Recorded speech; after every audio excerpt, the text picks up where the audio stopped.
মা খাদিজাতুল কুবরা বলে ইয়া রাসূলুল্লাহ আমি তিনটা ওসিয়ত করি। কি ওসিয়ত? কই ইয়া রাসূলুল্লাহ কোন আমার তিনটা ওসিয়ত রাখবেন। আমার নবী খাদিজা রাখমু বলো সুবহানাল্লাহ। কই ইয়া রাসূলুল্লাহ নবী গো আমার মেন ওয়াজ আমি এখন ঢুকে গেলাম, আরে দেখ সেদিক যাব না। মা খাদিজাতুল কুবরা দেখে বলে ইয়া রাসূলুল্লাহ আমি আপনার কোনো খেদমত করতে পারি নাই জানা মতে। আমার নবী খাদিজা এই কথাটাই বইল না, তুমি খাদিজা আমার মন এইভাবে রক্ষা করেছো রে খাদিজা, এত আপ্যায়ন আমাকে করেছো, এত খেদমত করেছো খাদিজা, তুমি বলো কি শর্ত তোমার, কি ওসিয়ত তোমার? মা খাদিজা আম্মা জান খাদিজা বলি ইয়া রাসূলুল্লাহ আমার শরীরটা বেশি ভালো যাইতেছে না, আমার শরীরটা একটু খারাপ খারাপ লাগতেছে, আমি খাদিজা মনে হয় আর দুনিয়াতে বেশি দিন থাকবো না ইয়া রাসূলুল্লাহ। আমার কাছে লাগতেছে আমি খাদিজা দুনিয়াতে মনে হয় আর বেশি দিন টিকবো না, থাকবো না ইয়া রাসূলুল্লাহ। নবী গো আমি যখন মারা যাব আপনি নবীর কাছে আমার ওসিয়ত, আপনার গায়ের মধ্যে যে পরনের জামা, গায়ের মধ্যে যে জুব্বা, এই জুব্বা দিয়া আমি খাদিজারে আপনি কাফনের কাপড়টা পরায়া দিয়ে আমার নবীকে খাদিজা খাদিজা এরকম ভাবে বইল না, তুমি খাদিজার চোখে পানি দেখলে আমি নবী সহ্য করতে পারি না। খাদিজা কই ইয়া রাসূলুল্লাহ আমার মনে হয় আমি খাদিজার দুনিয়াতে বেশি দিন থাকবো না। আম্মা জান খাদিজা বলে একটা শর্ত, কি? নবীর জামা মুবারক দিয়া কাফনের কাপড় দিয়া দিতে। ইয়া রাসূলুল্লাহ নবী গো দ্বিতীয় নাম্বার শর্ত আমি খাদিজার যখন কবর রাখা হবে ইয়া রাসূলুল্লাহ নবী গো ওই কবরের মধ্যে আপনি নবী সর্বপ্রথম ওই কবরের মধ্যে একটু গইরা গইরে খাই আইছেন, ওই কবরের মধ্যে আপনি নবী আগে নামবেন, আপনি নবী নেমে কবরের মাটির মধ্যে আপনি নবী একটু গইরা গইরে খাই আসবেন ইয়া রাসূলুল্লাহ। একটু আপনার দেহ মুবারকটা, আপনার জিসিম মুবারকটা, বডি মুবারকটা আমার কবরের মধ্যে একটু লাগায় আসবেন। আমার নবী খাদিজা কেন? ইয়া রাসূলুল্লাহ পরে বলবো, আপনি বলেন না আপনি আমার শর্তটা রাখবেন। আমার নবী বলে খাদিজা 3 নম্বর শর্ত কি বলো, 3 নম্বর ওসিয়ত কি বলো? ইয়া রাসূলুল্লাহ নবী গো আমি খাদিজা যখন কবরে হয়ে যাব, আমি খাদিজা যখন কবরে শুয়ে যাইব, দুই পাশ থেকে দুইজন ফেরেশতা আসবে, মুনকার নাকির আসবে। এই মুনকার নাকির আসলে আমি খাদিজার কবরের এই জবাব সওয়ালটা আপনি নবী একটু দিয়া দিয়ে আর জোরে আর জোরে। আম্মা জান খাদিজা বিদায় হয়ে গেল,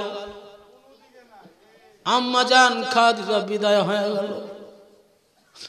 আম্মা জান খাদিজা যখন দুনিয়া থেকে উফাত করলেন, বিদায় হয়ে গেলেন, আমার নবী ডান হাতটা মনে ভেঙে গেছে এমন মনে হইতেছে। আল্লাহু আকবার কন্যা।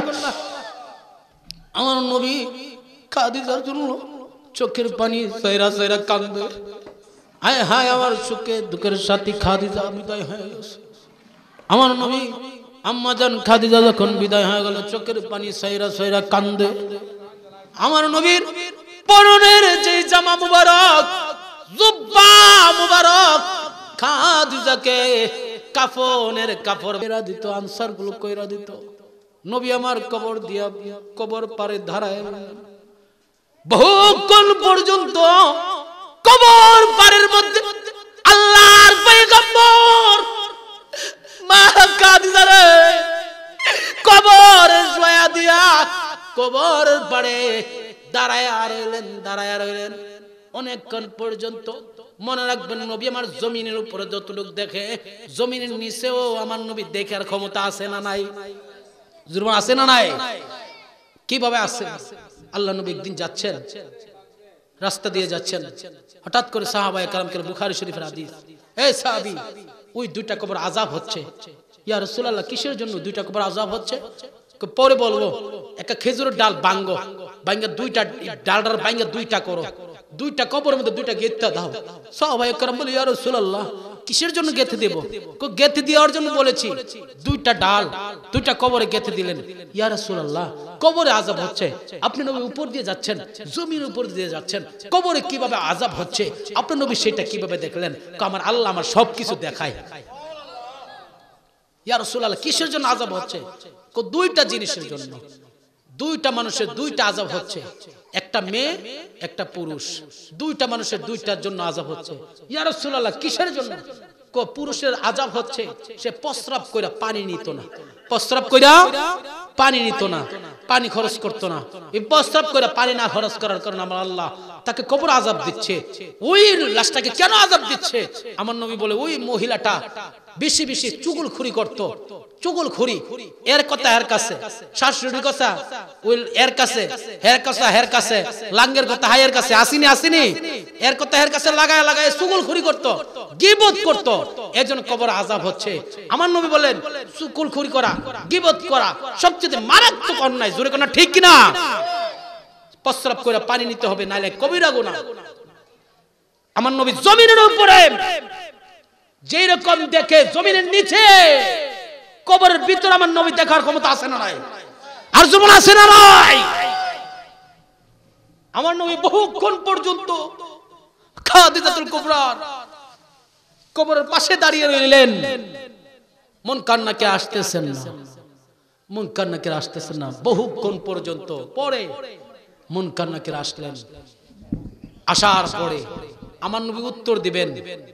আমার নবীর কাছে ওহী আসলো, ইয়া রাসূলুল্লাহ, ইয়া রাসূলুল্লাহ বলেন না ইয়া রাসূলুল্লাহ, আপনি নবী উত্তর দিতে হবে না, আপনার নবীর উত্তর দিতে হবে না। খাদিজাকে আমার আল্লাহ এত ভালোবাসে, মুনকার নাকিরের কাছে আমার আল্লাহ খাদিজার প্রশ্নের উত্তর দিয়া দিছে। জোরে বলেন আল্লাহু আকবার। উনিও তো নারী, তুমিও নারী, আখাউড়ার নারীও নারী। মা খাদিজা তো নারী ছিল, নাম খাদিজা, টানে বিড়ি। আসেনি? নাম কি? নাম ফাতেমা, টানে উক্কা।